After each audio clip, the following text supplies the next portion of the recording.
Okay, let's move on to petition number 6. I think we're muted. We're not? Oh, yeah, on Zoom, okay. Petition number 6, location 12525 Anderson Road, owner Miller Family Development Company. Requested action, special use to allow a massage parlor with services provided by a practitioner licensed by the state of Indiana in the O Office District per section 154.151 sub B1, zoning O Office District, county.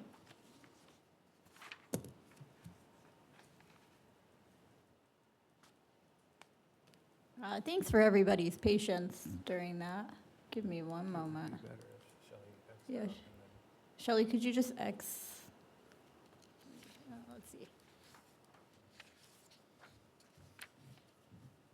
Almost there. I think I got it. Hang Sorry, y'all. I got it. on. Okay. Oh, wait a I minute. tried. Oh, it's not tight end. Where are we? Keep going. Yep, Here. that's it.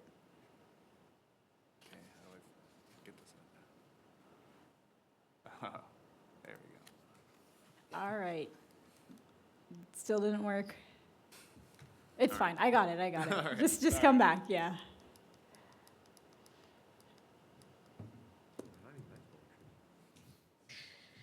There we go. I think they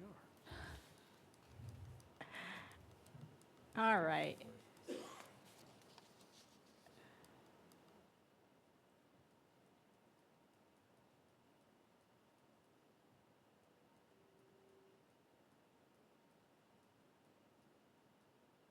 All right, here we go. Far El Sharif Area Plan Commission staff, this is a special use request to permit a massage salon in the office district. Some background before we get into it, if I can get this to work. Shelley, there we go. Massage salons are a relatively new special use option in the office district. This was added in a text amendment in March of 2024. Some of you might remember we had been working on a text amendment to allow tattoo salons in the commercial and business district. We had gotten quite a few of those, and at the time we'd also been getting some inquiries to have massage salons in O. So when we had that other text amendment brought forward, we added this as a special use to create a path for those who desired to open such establishments in this district. Massage salons are permitted by right in the business and commercial districts. Back to the subject property, you don't see the current office building on the aerial because it just recently completed construction. The property was rezoned to office in March 2023. Surrounding area is residential, the fire station is across the street, and then further north on Bittersweet, it starts to get more commercial. The petitioners originally went to the health department to get permits to operate a massage establishment, and the health department has them verify the zoning first. They came to our office and we advised them that a special use would be necessary since the property was zoned office. And just as a reminder, special uses, while they are generally appropriate in certain districts, exist as special uses in others to give consideration to the specific needs and circumstances there. They do require a final approval by the county council, so your options are favorable, unfavorable, or no recommendation today. This is a new one-story office building. Access is on Anderson Road. The office building has 6 suites, and the massage salon would operate out of 1 suite. The property did receive variances for a reduced rear yard north setback for the primary building at the time of the rezoning. Here's an additional angle. The property to the north is a business-zoned industrial, so the one behind this facade. This is the west lot line abutting residential. You may recall in November of 2024, this board granted a variance to allow reduced landscaping along the east, south, and west lot line. That includes this one abutting residential. They're only required this fence. This is the intersection of Anderson and Bittersweet. It appears that within the same building are already some other permitted businesses, including a locksmith service office, an advertising and marketing agency, and an insurance office. This is looking north on Bittersweet. There are residential uses further north to the east side of Bittersweet. This is the overall layout of the site. There are no proposed changes to the outside. Any new wall or building signs would require permits. And this is the floor plan for the suite where the massage salon would be. Both the facility and the practitioners, any practitioners, would have to be licensed. All of that is administered by the health department. The establishment would have to be inspected for compliance with Chapter 113, regulating those establishments of the St. Joseph County Code, and practitioners must provide licenses from the state of Indiana. Based on state law criteria for special uses, we are giving a favorable recommendation. The office district most frequently accommodates office and professional uses, as well as some service uses, all with limited customer bases.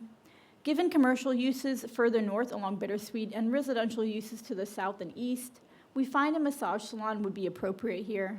It would be congruous with other permitted uses in office, like a beauty salon or a medical clinic. We are, however, recommending 2 written commitments just to ensure the operation is typical on property zoned office.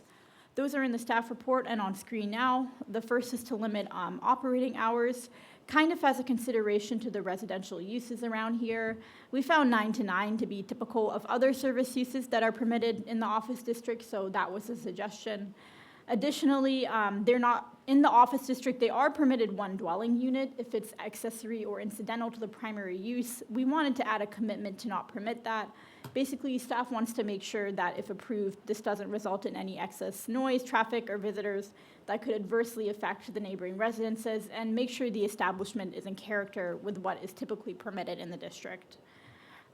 So back to state law criteria, staff finds if operated in a manner typical to those of the office district, there wouldn't be any issues with criteria 1, 2, and 3. As for 4, the proposed use, or the last one, the proposed use is not in conflict with the comprehensive plan. This area is marked with infill and redevelopment overlay in the future land use map, and it's in line with economic development goal 3, foster opportunities for business expansion and attraction. For those reasons, we recommend a favorable recommendation and can take any questions.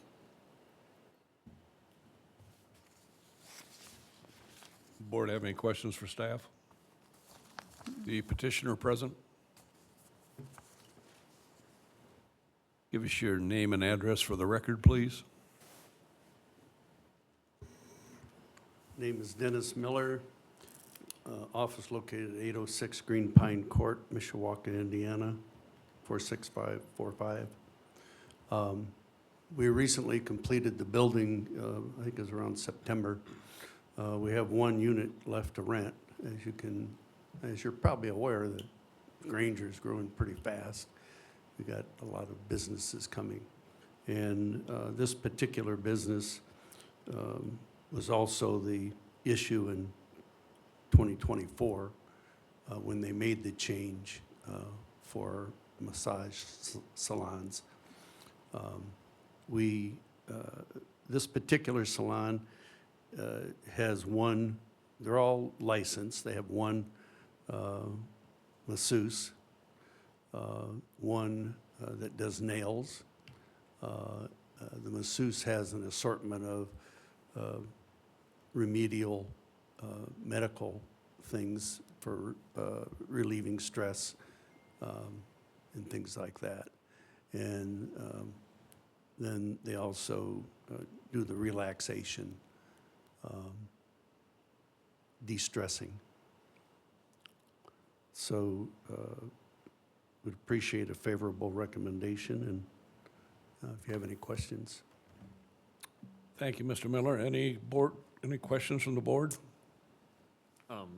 Are you open to the conditions set forth by staff recommendations? Yeah, that's not a problem. Okay.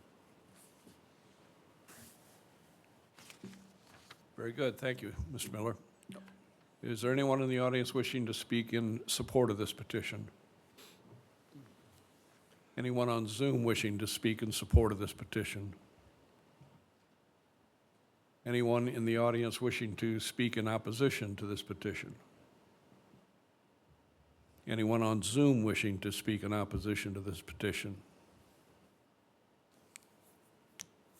Hearing none, I'll declare the hearing closed. If you have comments, or I'll entertain a motion.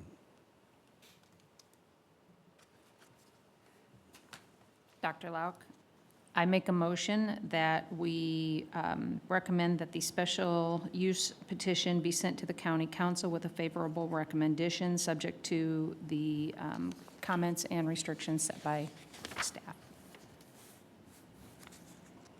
Joe Velman, I second. We have a motion and a second. Any further discussion? If not, roll call. Mr. Schaefer? Yes. Mr. Roush? Yes. Mr. Ritzma? Yes. Mr. Velman? Yes. Dr. Lauk? Yes. Mr. Byers? Yes. Next petition, please. You forgot to read the, Oh.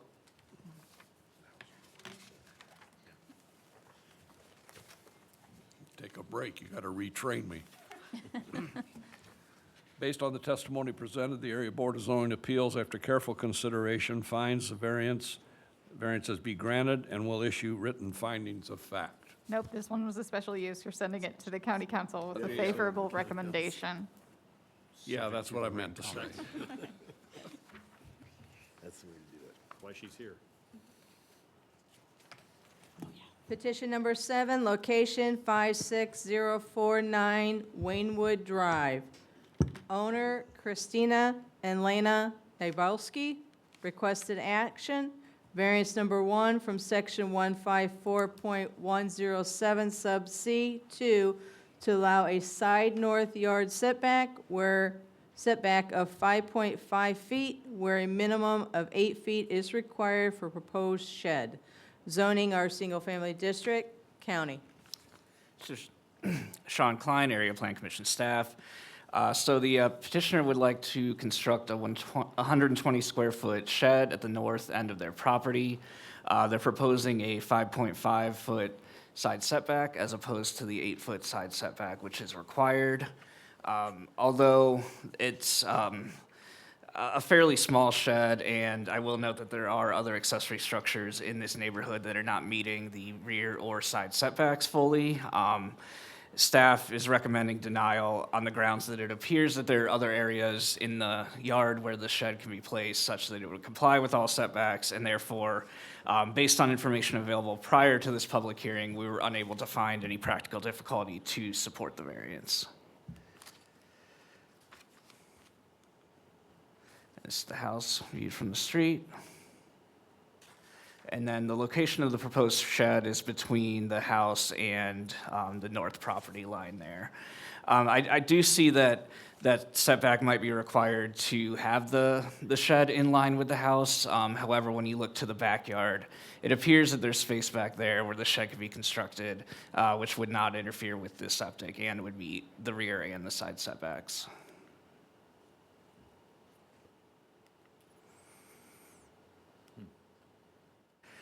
And then here's a site plan showing the shed setback 5.5 feet from the north property line.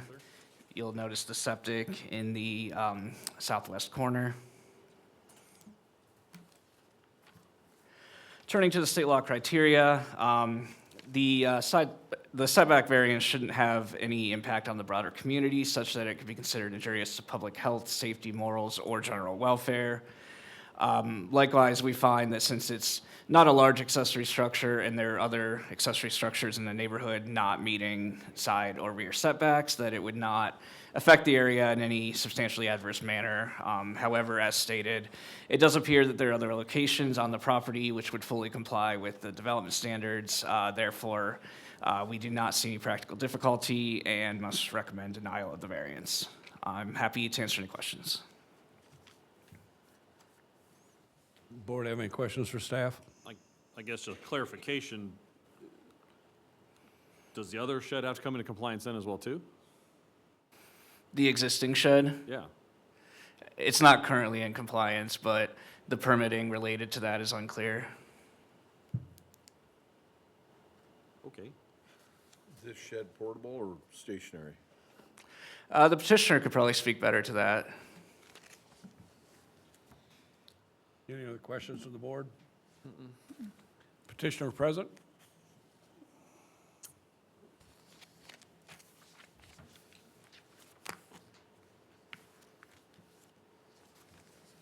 Mr. Nabowski? Is the petitioner on Zoom?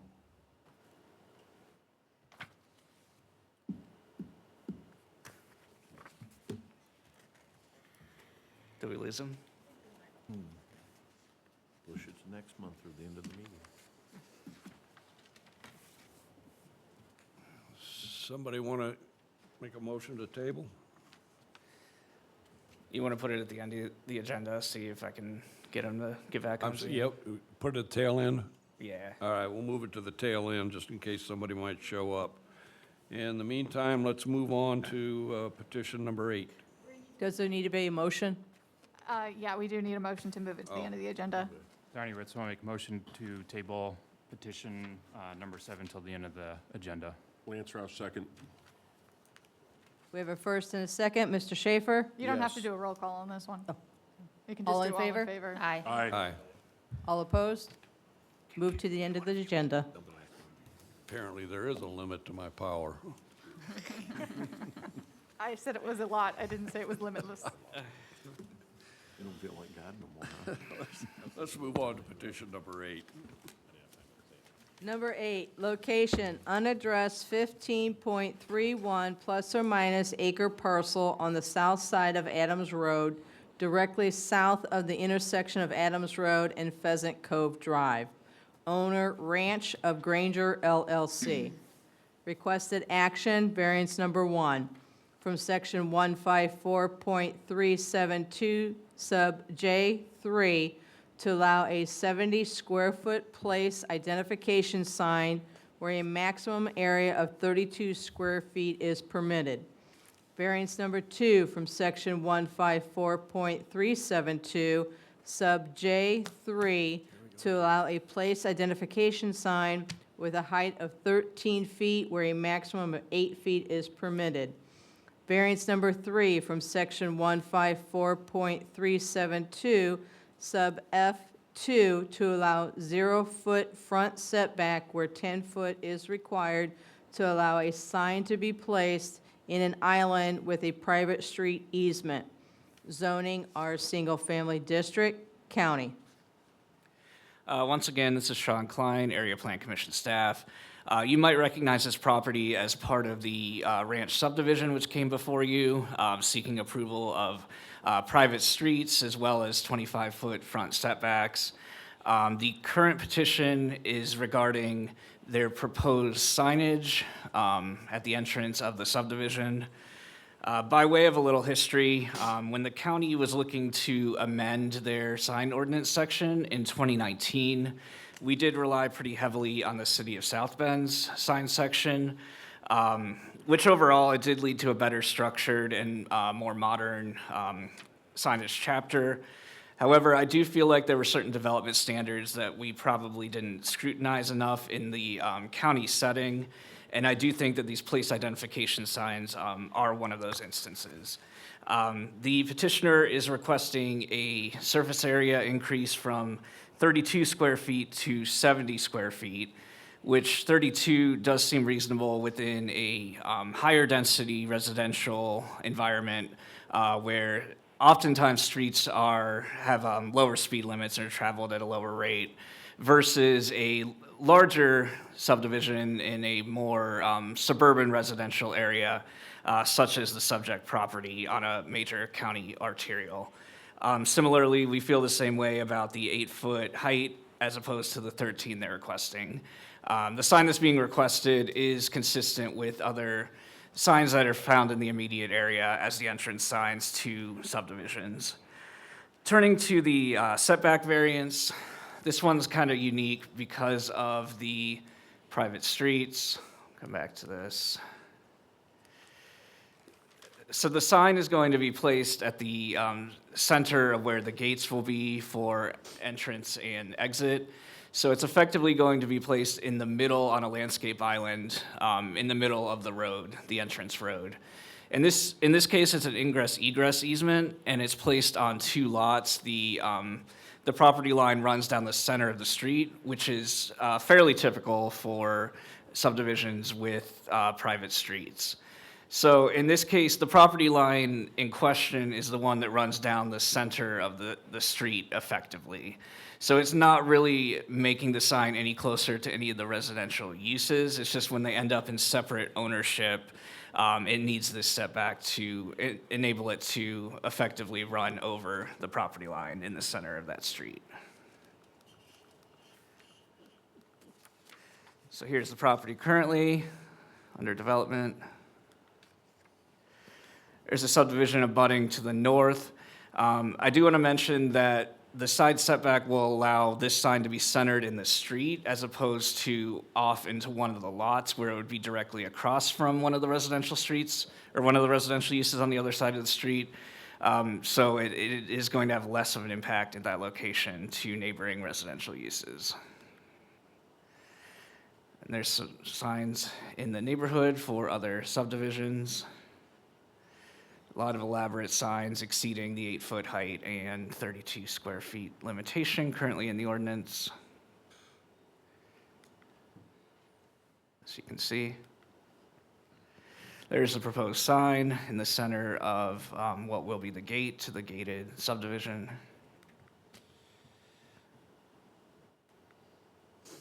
And that kind of better shows the location in the center of the ingress egress easement, which serves as a private street.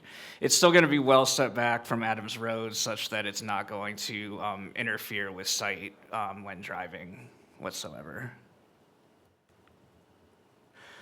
Turning to the state law criteria, we find that the approval would not be injurious to public health, safety, morals, and general welfare, in that it really won't impact the broader community in such a way that it could be deemed to have these injurious effects. We find that the use and value of the area adjacent to the property will not be affected in a substantially adverse manner.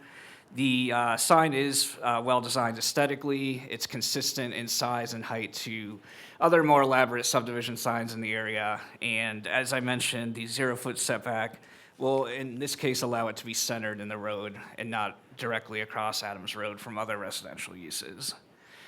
Finally, turning to the strict application, we find that it would result in practical difficulties.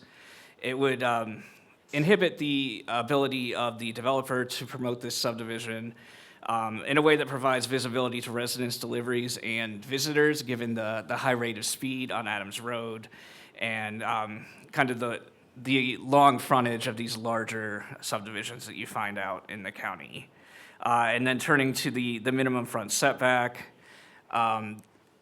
strict application, the way that the subdivision is designed, which is typical, where the property line runs down the center of the private street, would prohibit the petitioner from centering the sign at the frontage where the gate is in that landscape island. Beyond that, I am happy to answer any questions. We did get a letter in remonstrance. The concerns cited are that the 70 square foot would significantly exceed the 32 square foot area that is permitted, that the 13-foot sign height would intensify the visual impact and lead to a commercial appearance in the area rather than a residential corridor.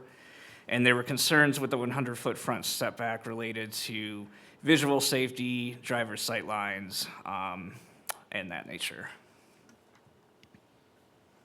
Board have any questions for staff? Sean, you're recommending approval for both? That's correct, all three. Is the petitioner present? Good afternoon. Chris Godlewski, Abbott Marsh, 315 West Jefferson Boulevard, South Bend, Indiana. Thank you for the positive staff report, and I think Sean detailed it well.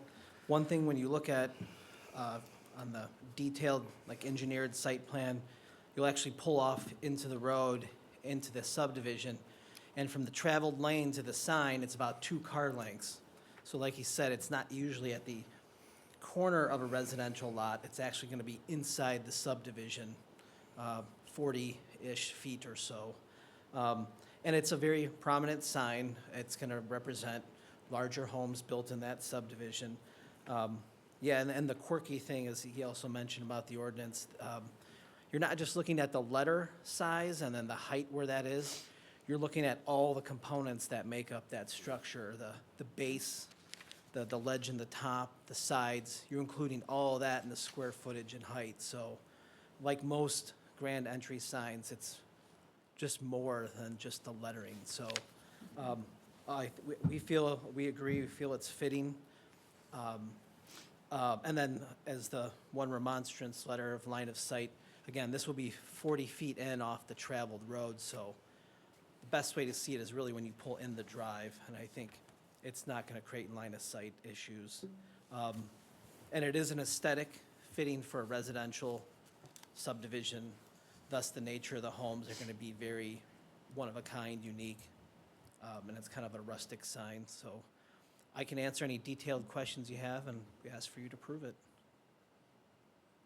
Board have any questions? Oh, yes. So, is the ranch like a business that's being run back in this subdivision as well, too? Or what's the purpose of a sign that's trying to attract people into this area, I guess? Because that's what signs are for, correct, is to attract business? No, it's 51 lot, single-family residential subdivision. No business. All single-family homes, 51 lots.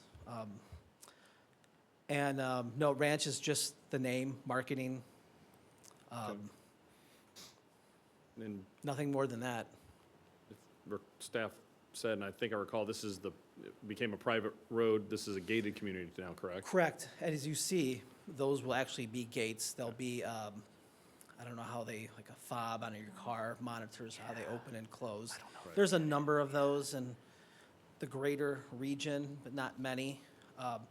And 2 years ago, or a year and a half, with the allowance of the private drive, that's able to happen with the private gates. So then you have the gates and the sign, that'll be a berm on the side. So it's kind of a grand entrance into a larger lot development. And can you give me some, I work with a lot of people and I ask them to tell me the rest of the story. What's the purpose of the grand design of a sign of this style? I mean, I know you need to mark the subdivision so you can have, give people direction. Hey, I live in the ranch. You'll see the sign. And I do also appreciate that Adams is a heavily traveled road at probably 50 miles an hour. But it's already probably got, like you said, some grand homes and a lot of aesthetic architecture that's going to be built into this. Is there a reason behind the architecture built into the sign and the reason such as the grand size? He had the sign companies, you can see on there, do the design. In terms of the aesthetic and the approach and the actual name, I don't really know the history, but what I can say is the architectural style of the homes, they'll be one of a kind. And then you have a rustic sign. I think he likes the ranch. Maybe the only thing I can think of is he likes something out in the west, Other than that, I'm not sure what the sign designer and the developer have discussed on the approach. Okay.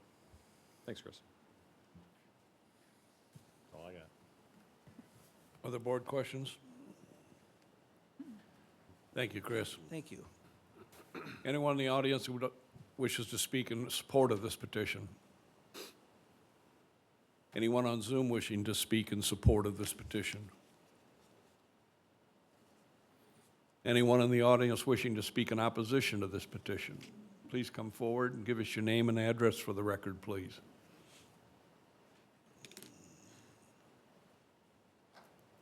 Hi, my name is Stephanie Reeves. I live at 10607 Von Woods Court in Granger. I live in Partridge Woods, which is the neighborhood directly across from this new subdivision. And I'm here. A lot of people could not attend because of the time of day that this is, so I do have some thoughts from other people.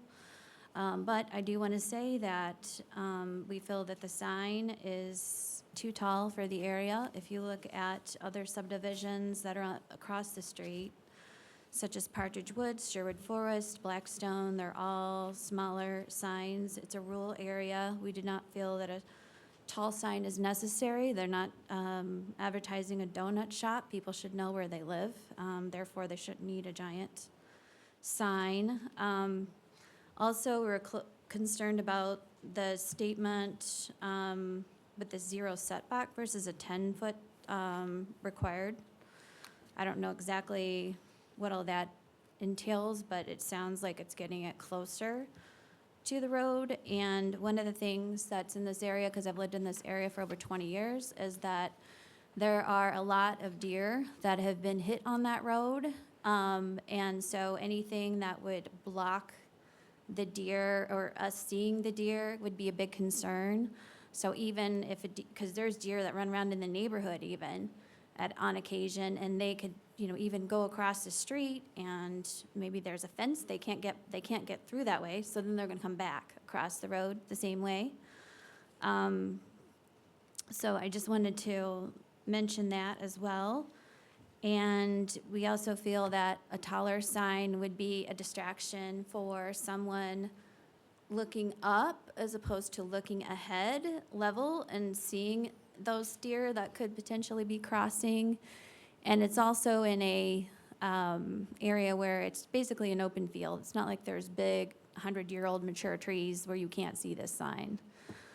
So we feel that it's not necessary. It's also not in line with what's already in the immediate area and would be, or could be seen as an eyesore. Another thing I'll mention is that when you pull out of that Partridge Woods on Pheasant Cove Drive, it gets very slick and you can just keep on going straight across. So having something butt up, head to head in two entranceways makes that area a much more hazardous area. So that's all I have to say. Thank you. Anyone else in the audience that wishes to speak in opposition to the petition? Anyone on Zoom wishing to speak in opposition to the petition? Go ahead, Emily. Hi, can you guys hear me? Yes. Hi, my name's Emily Troush. I'm located at 10521 Fawnwoods Court in Granger. I'm also a resident of Partridge Woods. It was a little hard to understand, Stephanie, sorry if you hear a small child in the background. But she might have mentioned this already. There's clearly quite a hindrance from exiting that subdivision with view, just with the foliage, it being one lane. I think there's definitely a concern that there's just a lot going on already in that narrow space. The other thing I kind of wanted to mention is that it seems petty, but a lot of us have discussed it in the area. This just seems like a very much in-your-face design. Partridge Woods is a much more modest subdivision. And to be frank, I do think, given the priced homes for this new subdivision of the ranch, it doesn't seem like it fits with the other neighborhoods. The ranch is already going to substantially stand out in terms of its aesthetic and design. The homes are very clearly much larger, newer looking. Most of them are, I think, already going to be white and black, so there's heavy contrast there. It's definitely already standing out in a way that I think it doesn't necessarily blend in well with the other areas. And I would just I would just ask to keep that in consideration with the other residences. It definitely does seem like a very flashy and forward design intended to be in your face a little bit.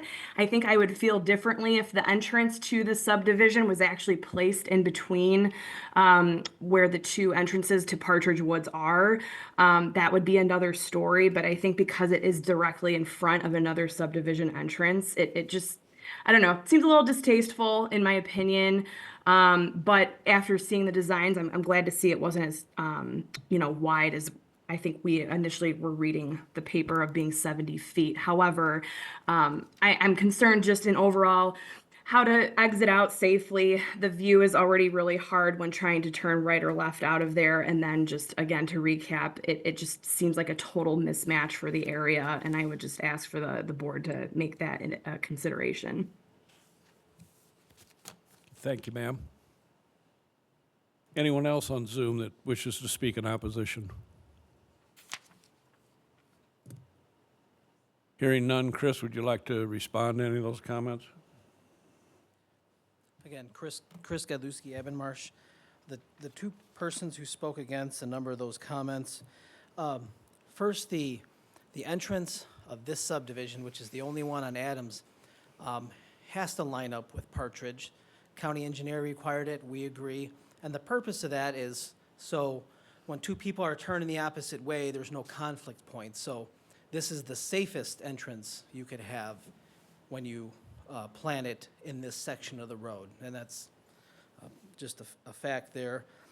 And then if this sign were in a corner easement next or near the road or as close as it can go to the road, that actually would be an impediment. So just to clarify again, you're exiting the road, driving into the subdivision, approximately 2 car lengths, and then the presence of the sign is there. So because it is 40-ish feet off the road inside the subdivision, that will not create line of sight hazards. If you can imagine driving down Adams, you're driving into the subdivision, there'll be a kind of a gradual increasing berm on the side leading up to the sign. So it's going to be not just a sign planted, it'll be some landscaping and earthen berms and so forth, kind of integrating into the sign. It is not lighted. The purpose of the 0-foot setback is because the property lines go to the center of the road. So it has to be a 0-foot setback because there's no right-of-way on that private road. So the 2 lots on each side actually go to the center of that private drive, which is the center of that median and the center of that sign. So in essence, if you're going to put a sign there, you have to have a 0-foot setback. It's just how it works. If not, if it was a public road, you'd probably have to get approval from engineering to put a sign in a public right-of-way. That would be the alternative if it was a public road. So I think on the safety part, it would meet and exceed standards of what a normal subdivision sign would be if it were at the corner of a lot, being placed further inside. And I think the owner would probably disagree with the statement that the aesthetics are too much. I think that's the whole point of making an aesthetically nice sign and homes and subdivision, landscaping, manicured lawns. That was the intent from the get-go, and I think he would be very proud of making something as nice as he could. And then I think the height was the last thing that came up. I know there's other subdivision signs, not necessarily in this region, some maybe close, but the measurement has to include everything, not just including the verbiage on the sign, but every structure on the sign. If you were to just include where the height of the lettering is and the size of the lettering, you'd probably meet the intent of the ordinance. But when you include the rim of the top of the sign and the walls and the base, that's what starts accumulating the square footage and the height and the bulk of the sign. So unless he's going to make a sign, I don't believe he has an alternative sign plan. Unless he's going to make a sign a fraction of this size, this is the sign I think we feel is most fitting for this entrance and subdivision. And hope you feel that's the case. I can answer any other detailed questions you have.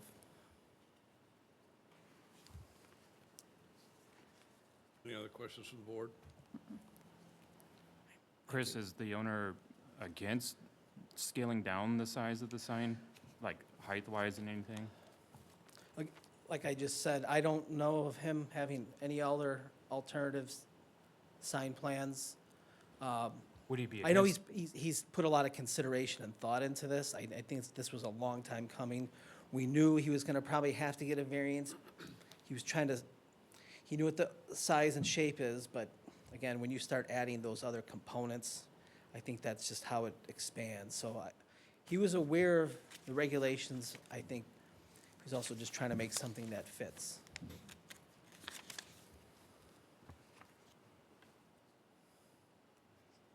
Any other questions? I got a question for the staff more than anything. If they would take and cut that sign in half on the lettering and made a silhouette of the buffalo and put it above it, would the silhouette still be classed as part of the sign, even though it'd be separated? It would, yeah, it would, actually. It would count towards the height and You'd area. have to encompass the whole Correct. monument, if you want to call it a monument, Yes. even though it's a silhouette. It's an image promoting a subdivision. Well, I mean, it's Yes. silhouette that To says answer your nothing is question, not really a yes. sign. It would be part of the sign area. No, it'd be separate. If you cut it in half, put the lettering in there, then put a silhouette on top, We would add silhouette's them. not a sign, We would add them together. because it says nothing. It's just a silhouette.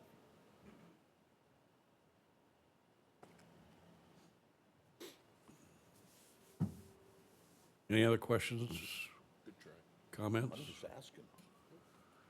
If not, I'm going to close the hearing, discussion, or if not, I'll entertain a motion.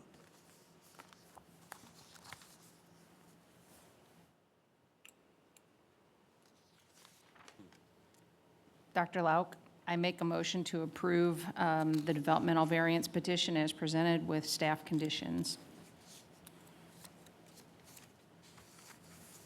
Those for all three. Lance Roush, second. We have a Have was that for all three? Yes, all three. Okay.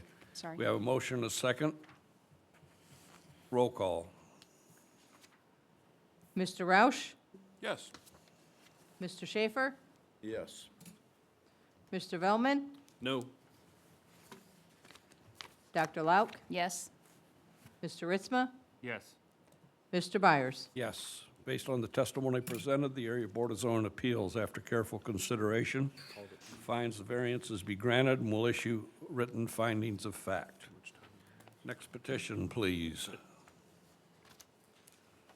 Number 9, petition number 9, location 51302 Hickory Road. Owner DBF Properties LLC. Requested action, variances, number 1 from section 154.107 sub B to allow a lot width of 83 feet where a minimum of 100 feet is required for a lot in a proposed subdivision to contain a private road and landscape island. Zoning R Single Family District, County. This is Sean Klein, Area Plan Commission staff. So we got another subdivision here with a private street, and therefore run into another unique circumstance that requires this variance. In this case, whereas with the previous one we looked at, typically they'll draw the property lines to the center of the ingress-egress easement, which is the private street, and then it's owned by multiple owners. In this case, they wanted it to be under single ownership, which in turn requires it to be contained on its own parcel. This is working, it's just really slow. Which the obvious answer might be to place it on an outlot, but unfortunately, per the definition of an outlot, it can't contain any structures, which would also apply to the private road. So the kind of solution we came up with the developer is that it would still have to be a lot in a subdivision. However, since there's no real justification for having that 100 feet of width where it accesses the public road, that they would need this variance from the lot width standard. So if you look at the subdivision plat here, Lot 8 is going to strictly contain this road and then landscape island. So there will not be a single-family home placed on this lot, but in creating it as a lot, it allows the street to be constructed there. So again, this is just to allow the private street to be under single ownership. And we do support the variance as it doesn't really, in this case, serve any public interest to require that 100 feet of width where the private street meets the public street. If it were just standard dedicated public right-of-way, only 50 feet of width would actually be required. So functionally, it's the same. It just has to be considered a lot and therefore meet all the lot development standards or get this variance, which I know it's unusual. But anyway, when we turn to the state law criteria, we find that the approval would not be injurious to public health, safety, morals, or general welfare. Again, it's not going to contain a single-family home or any buildings, and the lot width reduction would not affect safety as it's still adequate for the private street that will be contained thereon. We find that the use of the area adjacent would not be affected in a substantially adverse manner. The width is adequate to provide future access to residents within the subdivision, and the decreased width will in no way impact other properties in the area. Finally, turning to strict application, the typical justification for requiring the 100 feet of lot width is to ensure, one, that there's space for septic, but also, two, that there's visibility of the lot containing the single-family home from the street. In this case, none of those issues are really present. This is strictly just for a private road. Widening it by that 17 feet to meet the ordinance isn't going to serve any public benefit whatsoever. So for those reasons, staff does recommend approval of this development variance petition. Just sort of a weird issue because the zoning ordinance isn't necessarily designed with private streets in mind. We did receive a letter of remonstrance prior to this public hearing. The concern here is it would lead to overcrowding in the area. But again, in this case, since that lot is not going to be built on, that's not necessarily true here, although that is a valid concern generally. And then we received a letter with 3 signatures just before the meeting today. I kind of only had a chance to skim through it. There's some concerns related to proposed locations of homes and septics and some drainage issues.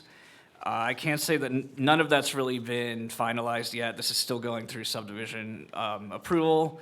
That will need to be worked out with the health department and the county engineer prior to us approving the plat that actually creates these lots. Other than that, I'm happy to answer any questions. Thank you. Board, excuse me, go ahead. Are we making it an outlot? No, I would like to make it an outlot, but by definition, it can't be an outlot because the road counts as a structure. Oh. So just so Something I'm you clear- could do would be to limit, if you approve the variance, you could put a limitation on it that it would terminate if it stopped being used as a road, if that's what you're concerned about. We could also probably put a note on the plat stating that it's not buildable for a single-family home. I'm sure they'd be amenable to that, but either way. I just want to make sure I was clear on what we're talking about here. It is Lot 8, which is basically the road and the circle, correct? Yes, that's exactly it. What the? That was very creative. Yeah, Whose idea was that? It does the job. Good job. Whoever thought that up. Yeah, well, so if it is truly, because it's still what? Forget my old eyes again, 2.2 total acres, Yes, so it could be buildable. it could be.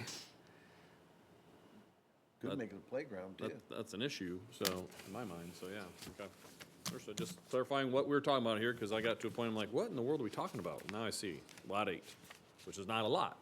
It's a road and a circle. Your turn, Tom. Other questions for the staff? Petitioner present? Please give us your name and address for the record, please. Certainly. Good afternoon. Daniel B. Fitzpatrick. I'm the owner of DBF Properties, and I'm going to attempt to lighten up the burden of your agenda by making just a couple of brief comments. So first of all, we appreciate the staff support of our intention. The genius, if there is any, behind this idea is this is consistent with how I developed Shamrock Hills both 1 and 2 in the past. And although there's only 7 residential lots here that will be built, which isn't very intense for the size of a subdivision, I want the group of 7 to act as one. What Sean didn't mention, and it's not necessarily an oversight, is that we are going to record an easement for this Lot 8, which will give the benefit to all of the 7 lot owners, as well as the burden of maintaining the road. And that easement will operate in perpetuity, and it'll just ensure that everybody acts in unison. They'll be obligated financially to the extent they have common area maintenance. And my own experience is putting these lot lines, and I mean no disrespect to the county's practice, putting those lot lines in the middle just causes confusion to the extent that we would ever dedicate the road back to the county. Then we have to go get 7 parties all to agree, et cetera. This just seems to be a very simplistic way, consistent with the past practice that I've had as a developer of Shamrock Hills. Again, we appreciate the staff, the comment that Sean made about whether we would agree to, I don't remember exactly what he asked us to do, but at the time I heard it, I thought it was acceptable, and we'd be happy to do that if that's helpful to all of you. And we'd appreciate, of course, your support. And I'm here to answer any questions. I think it was just the condition that it be recorded as a non-buildable lot. Strictly right? used And for that- the street, right? Yeah. Right, We right. can include But that in the easement itself. Yeah, that, That's a great idea. So does, and I'm not a real estate person, does the easement follow forever on the property then? In perpetuity. In perpetuity, okay, that was my question, thank you. It'll be recorded. And it checks the box of engineering's assumption that they're always gonna end up with all these roads in the future. And it takes care of the whole thing. We've right? been actively engaged with the county engineer's office. Any other Not bad. question? Any other questions for the petitioner? Nope. Thank you. Thank you. Anyone in the audience wishing to speak in support of this petition? Anyone on Zoom wishing to speak in support of this petition? Anyone in the audience wishing to speak in opposition to this petition? Yes, please come forward and give us your name and address for the record, please. You'll have 3 minutes. When does the clock start, sir? As soon as you give me your name and address. All right, thank you very much. I'm Michael Knight, I'm with Barnes and Thornburg. I've got a client here, his name is Ron Whiteford. Mr. Whiteford and his wife Wendy live the end of the circular roadway, the triangular lot. If I may, Mr. Whiteford lives there. And another signatory to the remonstrance that is given is by Mr. D, and he lives immediately south. One of the concerns is, I don't understand the need for the separate lot. It can be done by easement and platted to the center, and then we know that every lot owner will have a stake in it going forward. If you have a separate lot, you're gonna get a lot of somebody else's responsibility to take care of it. So even though the easement would have the use right for the 7, and typically carry the maintenance right for the 7, it doesn't ensure that the 7 are gonna take care of it.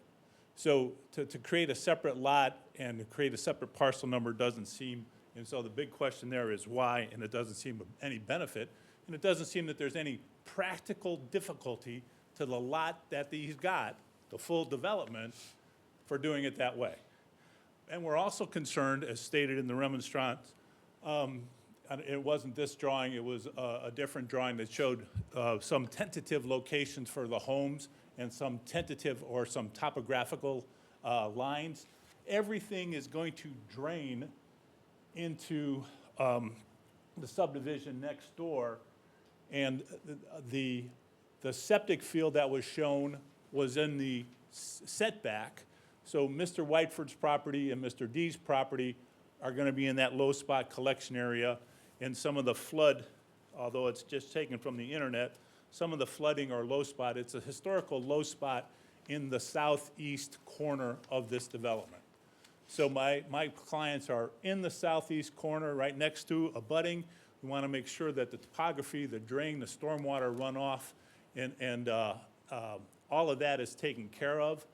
And we'd like that a condition to granting further variances. We know this is the second variance to granting further variances, and we listened earlier, a berm, landscaping, something that's going to say that that historical low spot isn't going to inundate the sewers or the septics that are planned for those lots, and not to flow over and inundate the septics and pools in the nice subdivision next door of my client.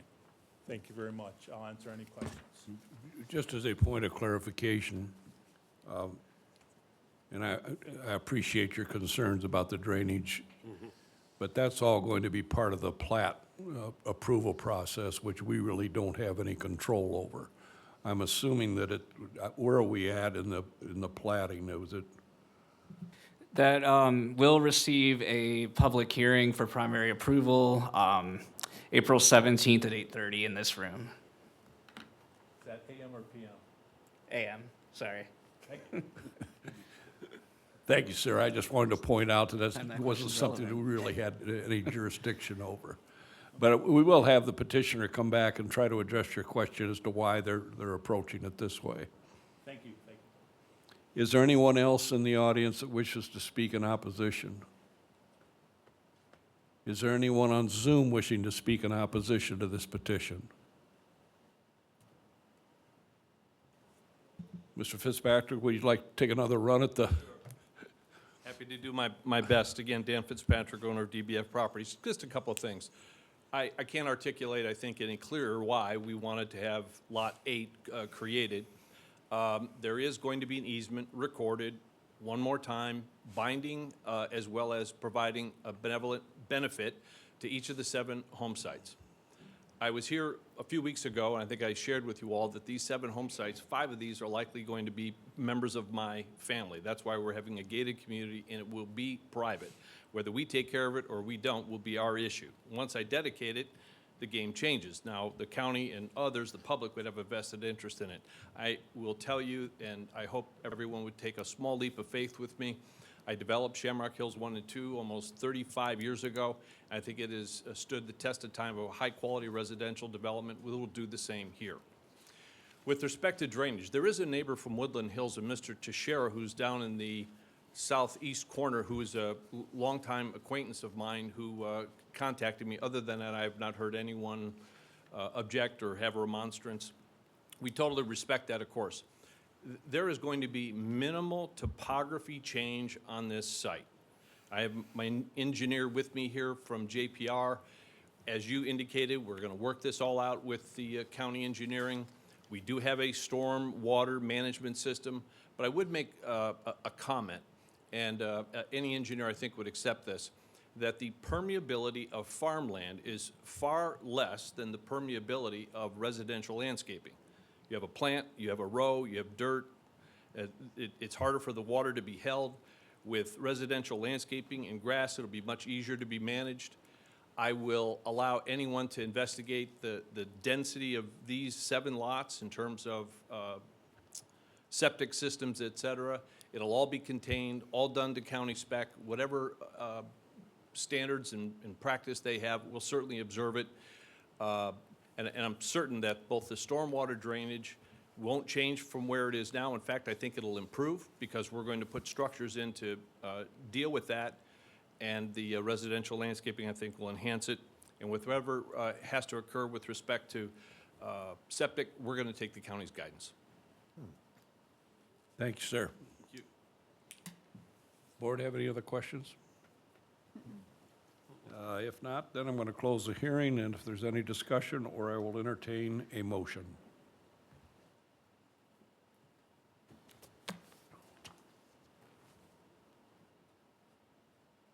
I need guidance on how we can structure an approval with the stipulation, nothing can be built. How do we do that? As non-buildable. Well, 7 people have an easement on it. Are you going to allow me to build on you? I know, but long-term is how I always look at it, is something happens 7 years down the road.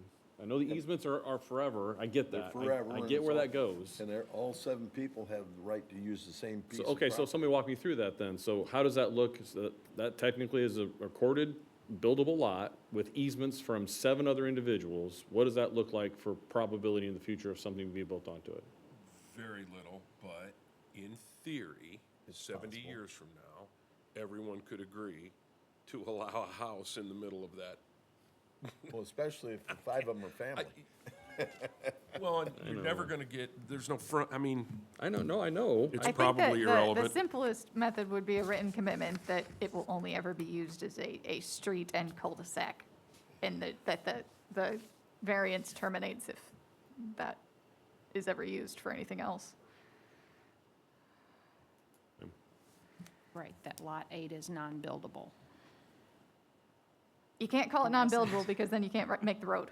Oh, That would be non-improvable, wouldn't it? The road is considered to be a structure. Why, that's why we're here in the first place. To begin with. Yeah. But, yeah, how did a road and become a structure? I don't understand these things. Fence is accessory structure. I'm struggling with this. Make a motion. I think we may be overcomplicating it.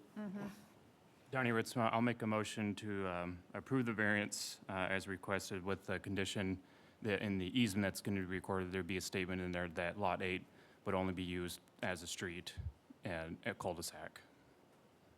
Dr. Lauk, second. We have a motion second. Any further discussion? That's reasonable. If not, roll call.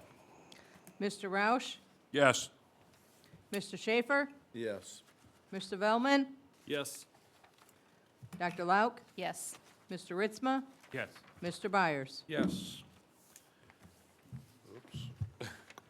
Motion passes 6-0. Based on the testimony presented, the Area Board of Zoning Appeals, after careful consideration, finds the variance granted and will issue written findings of fact. Item number 10, please.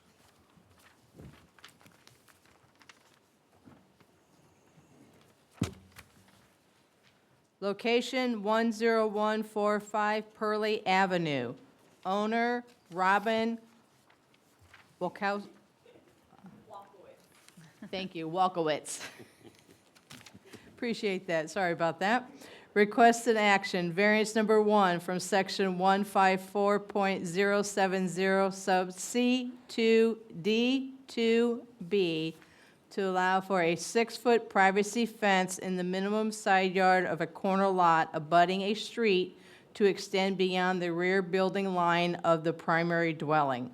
Zoning R Single Family District, County. Fariel Sharif, Area Plan Commission staff. This property is on the corner of Pearly Avenue and Bird Avenue in Penn Township. The property is approximately 0.25 acres. They would like to build a privacy fence that extends beyond the rear building line of the house. We're recommending approval given how small the lot is and how the home is kind of centrally located. This is the home. They would like to build the fence on the other side of the garage there, which is the east lot line, facing Bird Avenue. Fences on corner lots can be 6 foot tall on one of the fronts, but it has to meet the side setback, which is 8 foot in this case, and it can't go beyond the rear building line. This is the west lot line. This is the area to be fenced with a 6-foot privacy fence. They would want to build it in line with the front building line, so not beyond the garage door there. This is the existing area. They do have fence, which can be fenced by right. And this is directly across the street on Bird. Currently, it is vacant. However, there is a major subdivision that has received approval to go in here, or is receiving approval. It would be single-family homes. And that's Jefferson Road beyond the trees. This is a site plan submitted by the petitioner. I believe they would replace the existing fence and then extend. So this gives you a better idea of what's going on. It's essentially the area with the blue line that they need the variance for. Again, in this picture, the red line shows where they could build a privacy fence up to by right. It would be set back at least 8 foot from the property line on Bird, which is required for corner lot privacy fences, as I mentioned. So looking at state law criteria, for criteria 1, we look to see if construction of that larger fence would obstruct any clear sight area or vision for drivers and pedestrians. And we found that given the size of the right-of-way and that they're meeting the 8-foot setback and not proposing to go even further into the front yard past the front building line, there wouldn't be any issue there. For 2, it appears the area does have privacy fences of the style they're proposing, so it wouldn't be out of character. As for the area across the street where the fence would face, as I mentioned, there is a major subdivision approved for across the street. This is the plat of that proposed subdivision, so Lot 1 and 2 could potentially face that house, and it's unlikely, given the size of those lots, that the front yards would even face the proposed fence such that there would be an adverse impact on them. And then for strict application, although they may still fence in the area that is considered the traditional backyard with a 6-foot fence, where the home is centrally located on the lot, and the lot itself is smaller, it leaves less room for area that can be fenced off by right. If the standard were strictly enforced, a petitioner would be penalized for having a smaller lot and would not be allowed the typical amount of area desired for privacy yard fencing comparative to what we've seen on typically sized corner lots in the county. For these reasons, we recommend approval. One thing I'll point out, if you do approve this without any conditions, technically they could build it all the way up to the front yard facing Pearly. So we are proposing you add a condition specifically stating it does not extend beyond the front building line of the house, which is what they've shown in the site plan anyway. That's just stated again in the staff report. Any questions, I can take those. Board have any questions for staff? Very good. Petitioner Robin, the floor is yours. Hi, my name is Robin Walkwitz, 10145 Pearly Avenue in Osceola. I'm just looking to extend the fence. I have 2 dogs. I want to make sure that they have the room. And with the people coming across, I want to make sure everyone stays safe. Was just hoping to add to my backyard. Oh, and I don't mind about adding that I won't come any further forward. That doesn't bother me. Okay. Board have any questions? Is there any particular reasons that you wouldn't extend it and fence in the other side of the house, away from the roadside, and extend that towards the front? My septic's on that side. I can't bring a fence over. Understood. That's a pretty good reason. Thank you, Robin. Is there anyone in the audience who wishes to speak in support of this petition? Anyone on Zoom wishing to speak in support of this petition?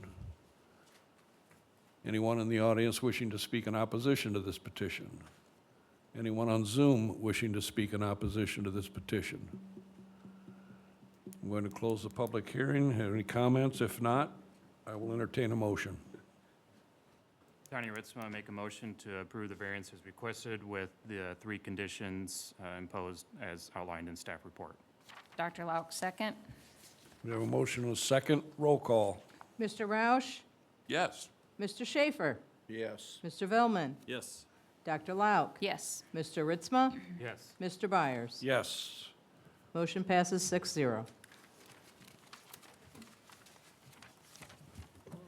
Based on the testimony presented, the Area Board of Zoning Appeals, after careful consideration, finds the variance be granted and will issue written findings of fact. Petition number 11, please. Location 16700 Cleveland Road. Owner, Rinks Group LLC. Requested action, variance number 1 from section 154.152 sub E to allow a 3-story building addition where a maximum height of 2 1/2 stories is permitted. Zoning O Office District, County. Sean Klein, Area Plan Commission staff. Excuse me a second. Oh, sorry. Sir, are you here for this petition? Okay, I just wanted to make sure before we went through all of it. Thank you. I'm sorry to interrupt. Yeah, okay. All right, so this is a variance in the O Office District. The O Office District kind of has an unusual height standard, I would say. On the one hand, it allows for a maximum of 40 feet, but at the same time, it states that a building cannot exceed 2.5 stories. Unfortunately, it's not really all that clear on what constitutes a half story either. In this case, the existing structure is built into a hill so that The majority of the ground floor is below grade, such that as it currently sits, it would be considered 2.5 stories. What the petitioner would like to do is make an addition to the building on the east side. It would be constructed consistent with the building line of the existing structure. However, the entirety of the addition would be above grade since the ground is lower there, resulting in a structure that would have to be considered a full 3 stories at that point.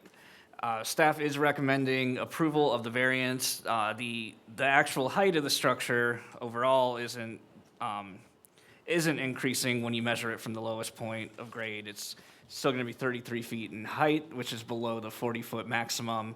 And allowing this addition to be consistent with the roof line makes for a more aesthetic addition to the building. Additionally, we don't feel that, since it's on the east side, that allowing it to be above that 2.5 stories is really going to adversely impact use and value, because that's where the office districts are found, versus on the other side, which is where single-family homes are, and the height of the structure is not in any way increasing on that west side. Here's the structure as it currently looks.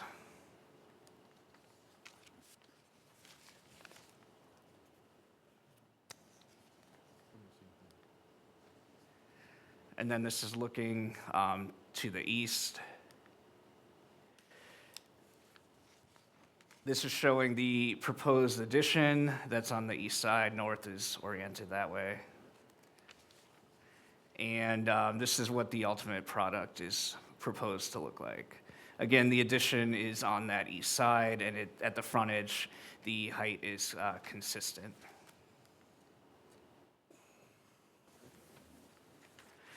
Turning quickly to the state law criteria, we don't believe that this will have an impact on the broader community, such that it'll be injurious to public health, safety, morals, or general welfare. As I mentioned, since the addition is on the office side as opposed to where it's across from an R single-family use, we don't believe that the variance would be impactful in a substantially adverse manner to the use and value of neighboring office uses. Finally, we believe that strict application would result in practical difficulties, as it would not allow for an addition which is consistent with the rest of the building in terms of the roof line of the structure. Beyond that, happy to answer any questions. Thank you. Board have any questions for staff? Sir, the floor is yours. Name and address for the record, please.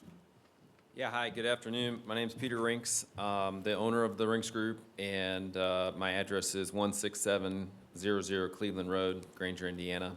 This is my office building. I bought the building 5 years ago, and about 40 years ago, at one point it was a residential home, but somewhere in there, given its proximity to the mall and that busy intersection, it was converted into an office building. It's been a sleep center, a dental office, a hair salon, a lot of different stuff.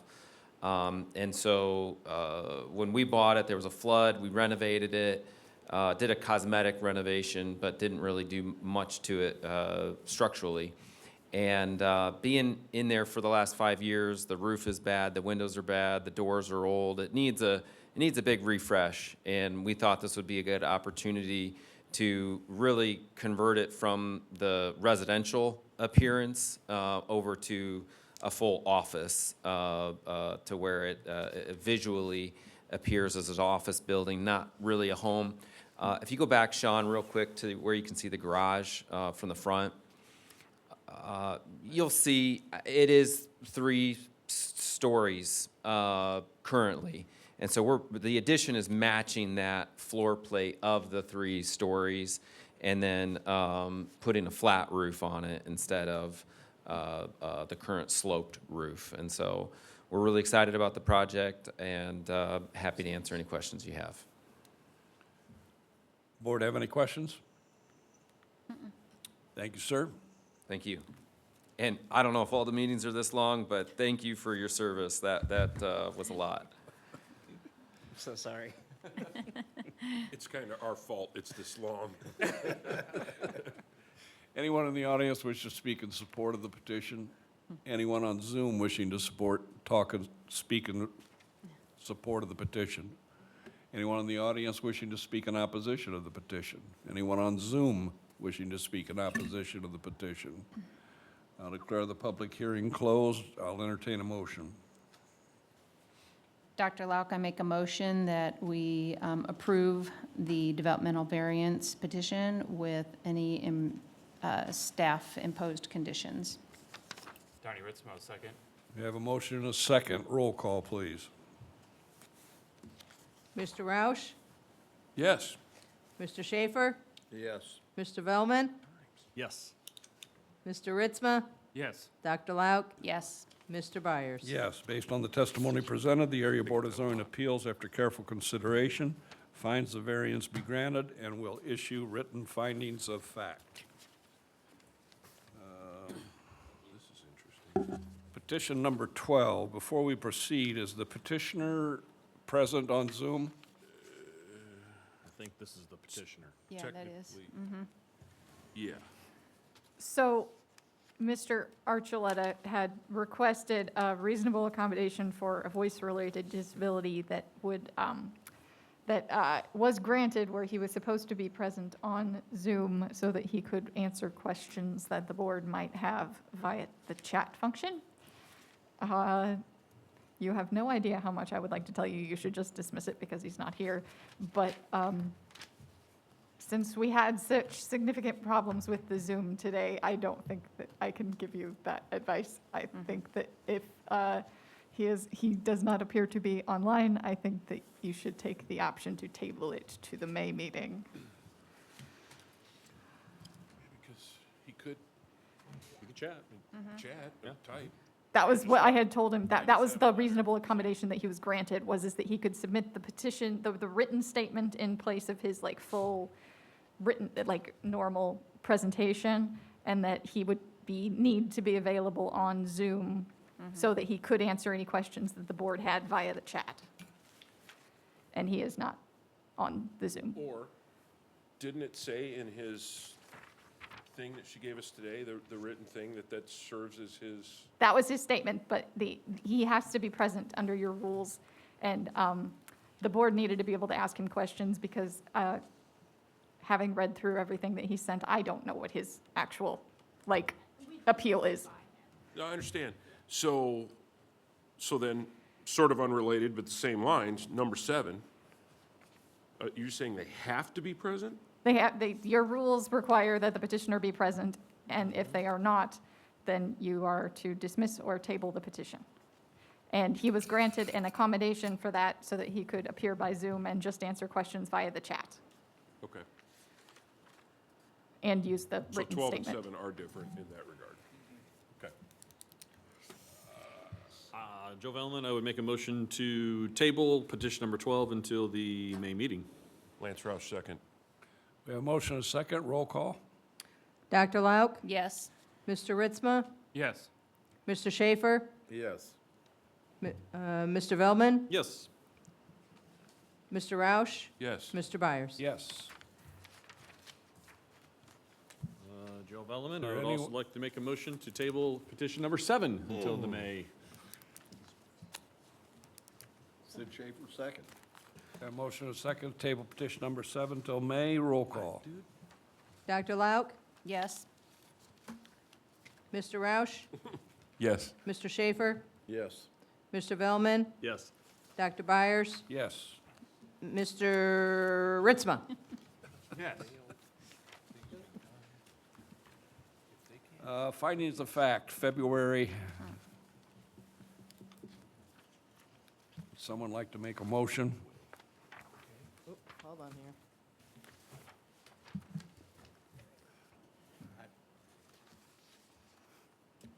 You should have done that for me. Any changes?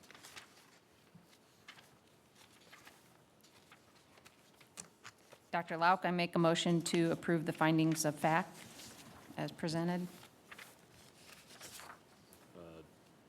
Joe Vellman, my second. Can we do that one by voice? Yes.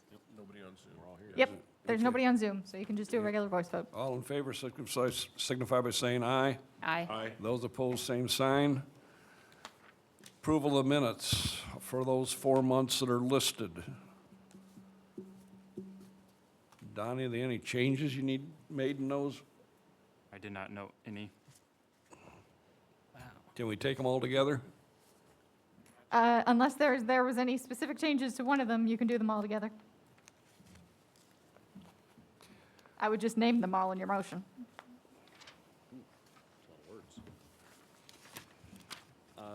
Joe Velman, I would make a motion to approve the minutes from the November 11th, 2024, December 11th, 2024, January 8th, 2025, and February 12th, 2025 meetings. 13th, yeah. What did I say? You said the 11th, Veterans Sorry, Day. November 13th, 2024. Dr. Lauk, second. We have motion and a second. All those in favor signify by saying aye. Aye. Opposed, same sign. Carried. Does anybody else have the audacity to bring up any other business? Joe Velman, I make a motion to adjourn. Second. Dr. Lauk. So decided.